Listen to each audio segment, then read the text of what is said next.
fact reading this morning. So from Luke. One day he got into a boat with his disciples, and he said to them, "Let us go across to the other side of the lake." So they put out, and while they were sailing, he fell asleep. A gale swept down on the lake, and the boat was filling with water, and they were in danger. They went to him and woke him up, shouting, "Master, Master, we are perishing!" And he woke up and rebuked the wind and the raging waves. They ceased, and there was a calm. He said to them, "Where is your faith?" They were afraid and amazed and said to one another, "Who then is this, that he commands even the winds and the water, and they obey him?" This is the word of the Lord. Thanks be to God.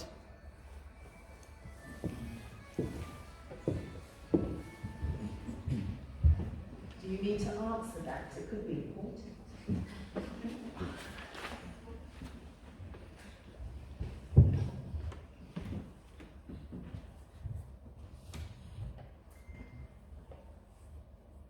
Now, strangely, that is the prescribed reading for today. It couldn't be more apt, could it?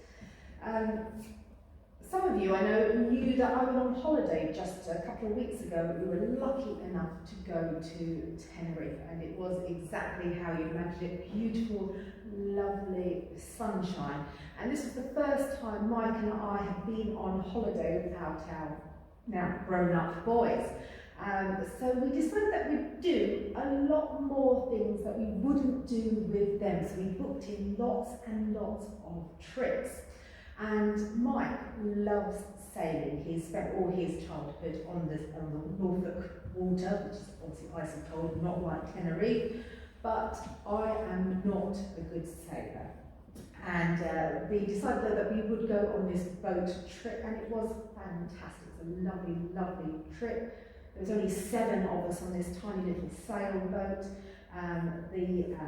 The captain was an Irish gentleman called Patrick, and he obviously kissed the Blarney Stone. He was very entertaining. And the 6 other passengers, there was Mike and I, there was a couple from Manchester, and a Canadian couple who had moved to what they said was Worcestershire, but I don't think that was quite right. But as I said, I'm not such a good sailor as Mike. And on one other trip that we'd been on when we were on holiday, I was very, very poorly. I get very seasick. And so before we decided to go on this trip, I knew that I needed to go to a pharmacy, farmacia in Spanish, to find something to help me with my seasickness. Now, despite my farmacia, my Spanish is quite basic. I'm nowhere near fluent. So we went to a pharmacy to ask for seasickness tablets, and I had to do quite a bit of miming to articulate what I needed help with. And I'm not sure it was particularly effective, because actually she offered me something to help me give up smoking. It's very effective. I haven't had a single drag on a cigarette for almost 48 years, so very effective. But as I suffer, as I said, from seasickness, emotion sickness, even the floor in IKEA at Lakeside, you know, they've got mezzanine floor, and when there's a lot of people it moves, and that terrifies me. Absolutely makes me feel sick and anxious and frightened. So I fully empathise with the disciples' panic in today's gospel, and their perceptions of water are not the same as mine. Not the same as mine, because I think, you know, it's going to be rough and I'm going to be sick. In Jesus' time, people feared large bodies of water. They referred to the sea as an abyss and saw it as a symbol of chaos and hell. A little bit similar to IKEA there, but that's where the analogy ends. Now, I've never been to the Sea of Galilee, but I'm assured by people who have that it can often be beautiful and calm and change very, very quickly into stormy gales and frightening weather conditions. This is probably because its location means that it's sort of subject to east winds that come in, and it can change the cool air and the warm air rising, so suddenly changing weather means furious storms. Understandably, these fierce storms scared ancient people and caused them to avoid large bodies of water. And at that time, the cultural stories about water even depicted the sea as a monstrous beast and a place where Baal, an ancient pagan god, would battle other gods. The Jewish people probably also feared the sea and saw it as an alien and threatening power because few could swim, and even a fisherman avoided deep water. So it's not really surprising that biblical writers often use the sea to describe terror and danger. I am with them. I would have been terrified out on that boat in the middle of a storm. The panic they must have felt as their lives were in danger, I can readily imagine. And I imagine after this weekend, some of us can probably imagine that too. People who aren't Christians, and sometimes people who are, think that being a believer is like having a magic sky daddy who will look after us. That they will never end up in one of life's literal or metaphorical storms. That prayer is essentially a wish list. If we're just devout enough, if we're good enough believers, then nothing bad will happen. Friends, this just isn't true. Sometimes our prayers aren't answered how we want them to be answered. I've absolutely no doubt that our prayers are answered, but not always how we want them to be. And in the gospel reading that we heard today, a bad thing is happening to the disciples. They fear for their very life, and Jesus is snoozing through it all. And it can seem like that when our prayers aren't answered how we want them to be. Bad things happen to good people. I know bad things have probably happened to everybody here.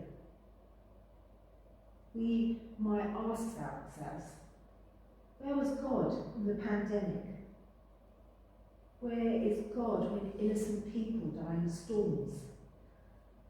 Where is God when people in authority in his very church abuse the vulnerable they're meant to care for? In our story today, Jesus miraculously calms the storm. But like I said, that doesn't always happen to us very often. But you know what? The Bible has never said that faith in God stops life's storms. Jesus never said, believe in me and it's party time. No bad thing will ever happen to you ever again. What the Bible and what Jesus do say is this: I will be with you. I will be with you. Have you ever read or seen the film version of The Shack? If you haven't, I highly recommend it. I think it's on Netflix. In the book, a man named Mac suffers the most devastating, crushing life experience and spends some time with God. And at one point he says, Jesus, I feel so lost. A hand reaches out to his and squeezed it, doesn't let go. I know, Mac, but it's not true. I am with you and I'm not lost. I'm sorry it feels that way, but hear me clearly. You are not lost. What the Bible is telling us is that you are not alone. Whatever life throws at you, Jesus will be right by your side. There is nothing that will separate you from God, because you and I are loved. We are his precious, precious child.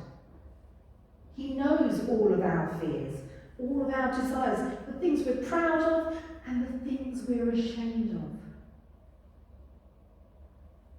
God loves us. The Bible tells us this. God loves us and is always with us.